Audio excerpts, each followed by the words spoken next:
பரமசிவன் கழுத்தில் இருந்து பாம்பு கேட்டது கருடா சௌக்கியமா. பரமசிவன் கழுத்தில் இருந்து பாம்பு கேட்டது கருடா சௌக்கியமா. யாரும் இருக்கும் இடத்தில் இருந்து கொண்டால் எல்லாம் சௌக்கியமே கருடன் சொன்னது அதில் அர்த்தம் உள்ளது.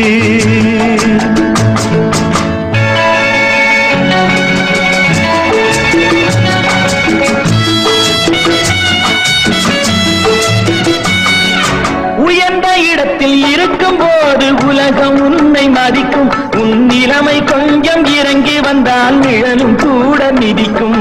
உயர்ந்த இடத்தில் இருக்கும் போது உலகம் உன்னை மதிக்கும். உன் நிலைமை கொஞ்சம் இறங்கி வந்தால் நிழலும் கூட மிதிக்கும். மதியாதார் தலைவாசல் மிதிக்காதே என்று மானமுள்ள மனிதனுக்கு அவ்வை சொன்னது. அது அவ்வை சொன்னது அதில் அர்த்தம் உள்ளது.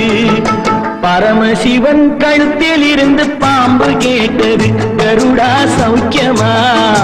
யாரும் இருக்கும் இடத்தில் இருந்து கொண்டால் எல்லாம் சௌக்கியமே கருடன் சொன்னது அதில் அர்த்தம் உள்ளது.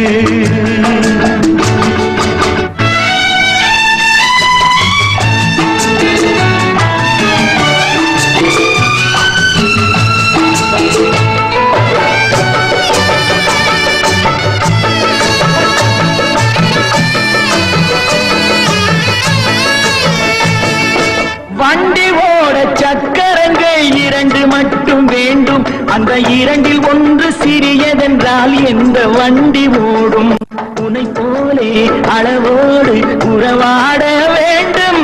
உயர்ந்தோறும் தாழ்ந்தோறும் உறவு கொள்வது அது சிறுமை என்பது அதில் அர்த்தம் உள்ளது. பரமசிவன் கழுத்தில் இருந்து பாம்பு கேட்டது கருடா சௌக்கியமா. யாரும் இருக்கும் இடத்தில் இருந்து கொண்டால் எல்லாம் சௌக்கியமே கருடன் சொன்னது அதில் அர்த்தம் உள்ளது.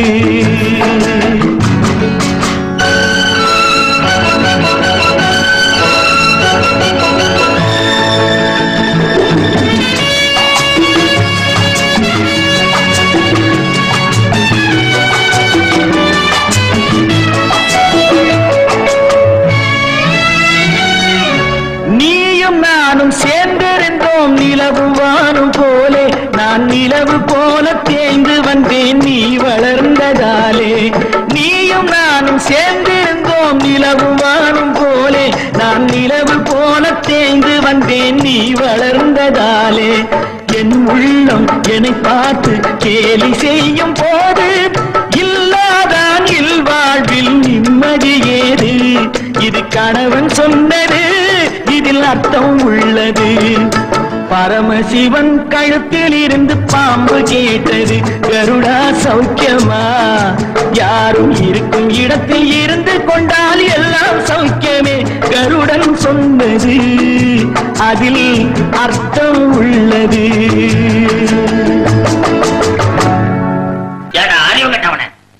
சினிமாவுக்கு 350 கொடுத்த டிக்கெட் வாங்குவானா? நான் என்ன பண்றது? டிக்கெட் கிடைக்கலையே. சரி சரி போய் தொலை. சினிமாவுக்கு 350. ஆமா காப்பி எப்படி குடிச்சா? அதான் நான் கேட்டேன். வணக்கங்க. வணக்கம் வணக்கம். அடியா காமாட்சி. என்னங்க? அழகு சாதன கம்பெனி ராகா வந்திருக்கு. எதுக்கு? எதுக்கு? எல்லாம் ஒரு ரகசியத்தை அம்பலப்படுத்ததான் வந்திருக்காங்க. என்ன ரகசியம்? எனக்கு தெரியாம நரமுடி மறைக்கிறதுக்கு ஏதாவது மை வாங்கியிருப்பேன். பாக்கி வாங்கறதுக்கு வந்திருப்பாங்க. நான் ஏன் மை வாங்குறேன்? இன்னும் 20 வருஷத்துக்கு என் தலைமுடி அப்படியே இருக்கும். அங்கதான் அதெல்லாம் தேவை. எனக்கு மேக்கப் பண்ணலாம் பிடிக்காது. ஆமா வேற யாரு இந்த வீட்டுல அழகு சாதனை வாங்குவா? உங்க மகனுக்கு இப்ப ஒரு அழகு சாதனம் தேவைப்படுது. அவன் தான் மூக்கு முடியுமா இருக்கானே. அவன் என்ன ஆர்டர் கொடுத்தா? ஒரு முகம் பார்க்கும் கண்ணாடி. அவர் அழக அப்படியே பிரதிபலிச்சு காட்டக்கூடியது. ஆமா நீங்க கண்ணாடி வியாபாரம் கூட பண்றீங்களா? ஆமா எங்க வீட்டுல நிறைய முகம் பாக்குற கண்ணாடி இருக்கு. அதனால இன்னொரு கண்ணாடி வேணாம். அதை இனிமே நீங்க வேண்டாம் சொல்ல முடியாது. என்ன அதை எடுத்துக்கிறதா? ஏற்கனவே உங்க மகன் ஆர்டர் கொடுத்துட்டார். ஆர்டர் தானே கொடுத்திருக்கான். அதை கேன்சல் பண்ணிட்டு வேற யாருக்கா கொடுத்துருங்க. இல்லைங்க அதை இனிமே வேற யாருக்குமே கொடுக்க முடியாது. ஏன் விலை போகாத சரக்கா? அப்படி எல்லாம் சொல்லாதீங்க. உங்க மகன் மட்டும் அதை விரும்பலன்னா அது இன்னும் நல்ல இடத்துக்கே போயிருக்கும். ஆனா இப்ப அந்த பொருள் மேல உங்க மகனோட பேர் எழுதியாச்சு. அப்படி ஒருத்தரோட பேர் போட்ட பின்னால அடுத்தவங்களுக்கு கொடுக்கறது இல்ல. சரி, அதை என் மகன் வாங்கிக்கலன்னா என்ன செய்வீங்க? அத உடைச்சு எறிவோம். அத நான் வாங்கிக்கிறதா வாக்கு கொடுத்துட்டேன். இப்ப பேச்சு மாறுறது நல்ல நிலைப்பா. பையன் இஷ்டப்பட்டு தான் ஆர்டர் கொடுத்துக்காமல் இருக்கு. போனா போகுது வாங்கிட்டோம். எந்த காரணத்தினாலேயாவது நீங்க அதை வேண்டாம்னு சொன்னீங்கன்னா எங்க பாடு ரொம்ப கஷ்டமா போயிடும். எங்களுக்கு பெரியவங்க இருக்காங்க, அவங்களுக்கு பதில் சொல்ல முடியாது. நீங்க கவலைப்படாதீங்க, எப்படி நானே அதை ஏத்துக்கிறேன். பின்ன என்னம்மா, என் குழந்தையே சொல்லிட்டான், அவனே வந்து எடுத்துக்குவான். அடி காட்டி பழம்பொருள் வியாபாரி போறான், பறவையில இருக்குல்ல இறக்கி வேடி வித்து காசாக்கிடுவான். ஐயோ, பழைய பொருளுக்கு பதிலா மாப்பிள்ள வரலையா? அவன் இருக்கு, அவன் தான் வீட்லயே சொல்லிட்டானே. அப்பாவும் பொண்ணை பார்த்தா போதும், நான் பார்க்க தேவையில்லைட்டான். ரொம்ப நல்ல பையனா இருப்பான் போல இருக்குதே. நான் பெற்ற பையனாச்சு. இந்த காலத்து பையன் மாதிரி இல்ல எங்க பையன். எங்க சம்மதம் அவன் சம்மதம். உங்களுக்கு சம்மதம் தானே? என் சம்மதம் நீங்க கொடுக்குற சீர் பணத்தை பொறுத்து இருக்கு. இது பணமா? எவ்வளவு எதிர்பார்க்கறீங்க? அதிகமா இல்ல தாய், பையனுக்கு 24 வயசு தான் ஆச்சு.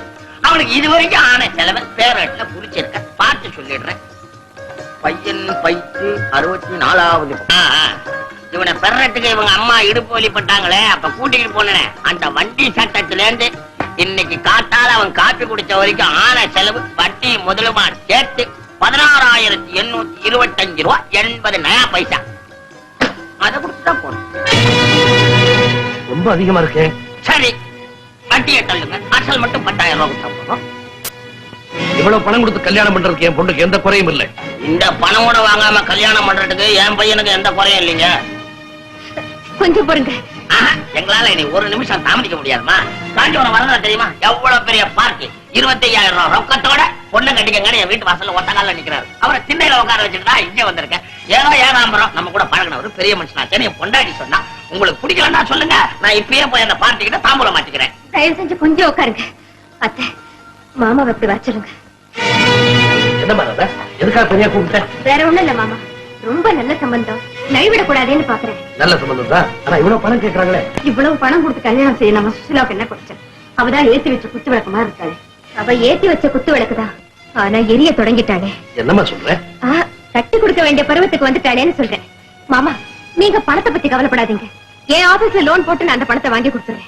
நீங்க சரின்னு சொல்லுங்க. என்ன முடிவு பண்ணிய? நீங்க சொல்றது எங்களுக்கு பூரண சம்மதம். இருந்தாலும் என் பையன் மோகம் வந்துட்டோம், அவனையும் ஒரு வார்த்தை கேட்டு சொல்றேன். நல்லா இருக்கு. ஐயர் வர வரைக்கும் அமாவாசை காட்டுக்கிட்டு இருக்க மாட்டோம். மார்க்கெட் நிலவரம் தெரியாம இருக்க விலை ஏறிக்கிட்டே தானே இருக்கும். வேணா ஒண்ணு செய்யுங்க, நாங்க அந்த பார்ட்டி கிட்ட போறோம். சரிப்பட்டு வரலன்னா திருப்பி வரோம். பாடி தயவு செஞ்சு கொஞ்சம் பொறுங்க. மாமா, உங்க பிள்ளை கிட்ட நான் சொல்லிக்கிறேன், நீங்க சம்மதம் சொல்லிடுங்க. சரி, நீங்க கேட்கிற தொகையை நாங்க கொடுக்குறோம்.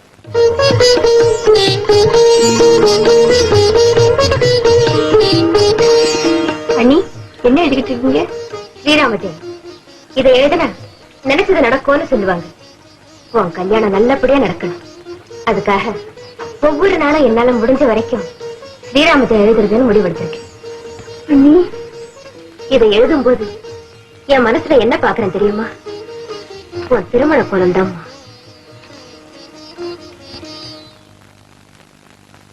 எங்களுக்கு எலெக்ஷன் ரிசல்ட் இப்படித்தான் வரும்னு எனக்கு நல்லா தெரியும். அது எனக்கு ஹேமா மாதிரி ஆட் பண்ணி புதுசா ஒரு படம் ரிலீஸ் ஆயிருக்கு, அத பாத்தீங்களா? நம்ம ஊர்க்காரங்க வாயை திறந்தா ஒண்ணு சினிமாவை பத்தி பேசுறாங்க, இல்லன்னா அரசியலை பத்தி பேசுறாங்க.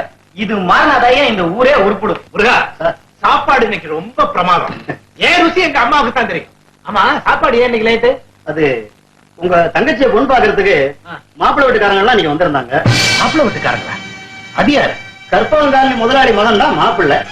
அவங்க அப்பாரு சீர்வரிசையெல்லாம் எக்கச்சக்கமா காட்டுறதுனால நம்ம ஐயா கொஞ்சம் தயங்கினாரு. ஆனா ராதா அம்மா தான் சீர்வரிசையெல்லாம் தானே தரதாக சொல்லி அப்பவே சம்மதிக்க வச்சுட்டாங்க. எல்லாம் நல்லபடியா முடிஞ்சு போச்சு. என்ன மகன் இது வேடிக்கையா இருக்கு? உங்க கூட பிறந்த தங்கச்சிக்கு மாப்பிள்ளையை நிச்சயம் பண்ணிருக்காங்க. ஒப்புக்காக கூட உங்ககிட்ட ஒரு வார்த்தை கேட்கவே இல்லையே. உங்க வீட்டுல உங்க மனைவிக்கு அவ்வளவு செல்வாக்கா? That is too bad.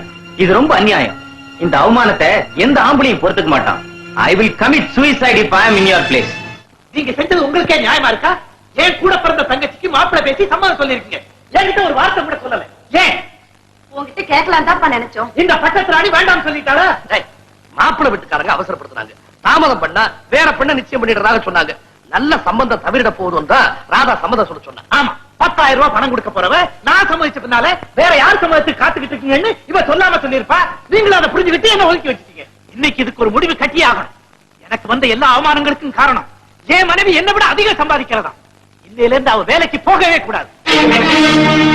எல்லா பெண்களையும் போல இவ வீட்டிலே இருக்கணும். தயவு செய்து நான் சொல்றத கொஞ்சம் கேளுங்க.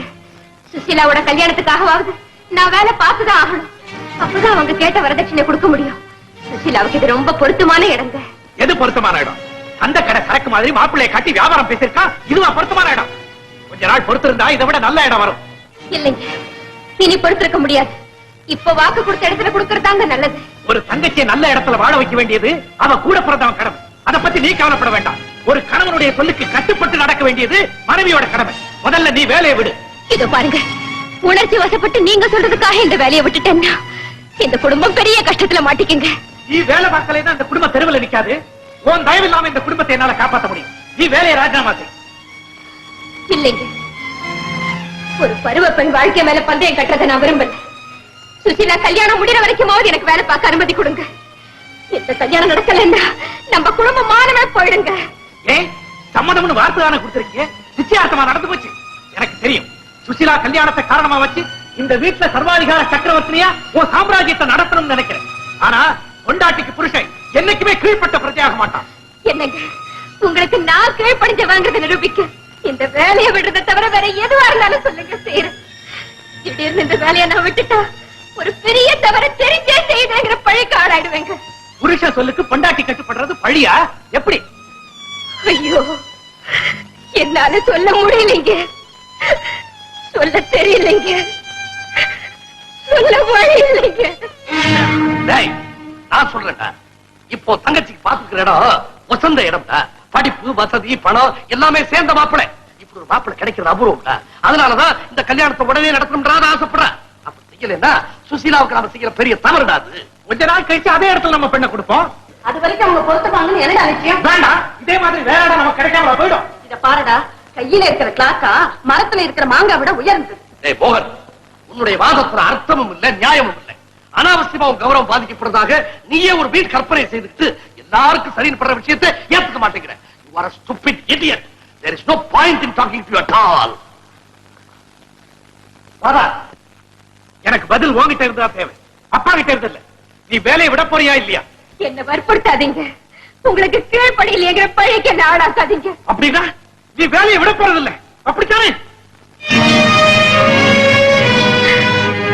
மன்னிச்சிருங்க, வேலையை விட என்னால முடியலைங்க, முடியலைங்க.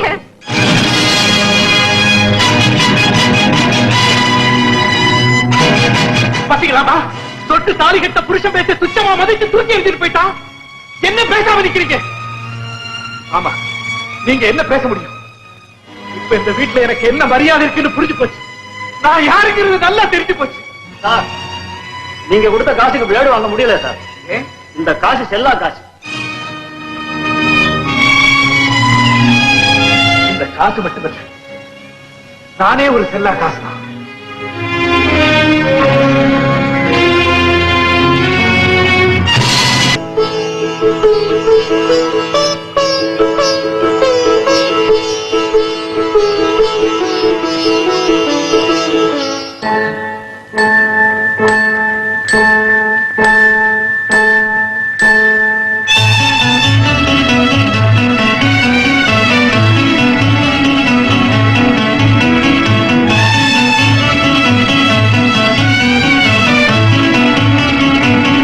எனக்கு ஒரு வாக்கியத்துக்கு ஹிந்தி மொழிபெயர்ப்பு தேவை.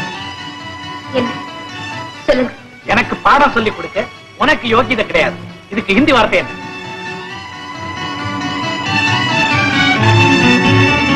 கேட்கறதுக்கு பதில் சொல்லு. எனக்கு பாடம் சொல்லி தர உனக்கு யோகியதை கிடையாது. இதுக்கு ஹிந்தி வார்த்தை என்ன? मुझे पाठ सिखाने के लिए तुमको योग्यता नहीं है. मुझे पाठ सिखाने के लिए तुमको योग्यता नहीं.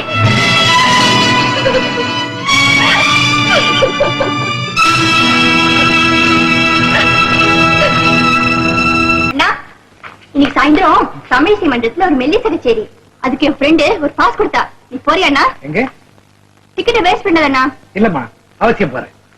சீட் நம்பர் A3 ஞாபகம் வச்சுக்க.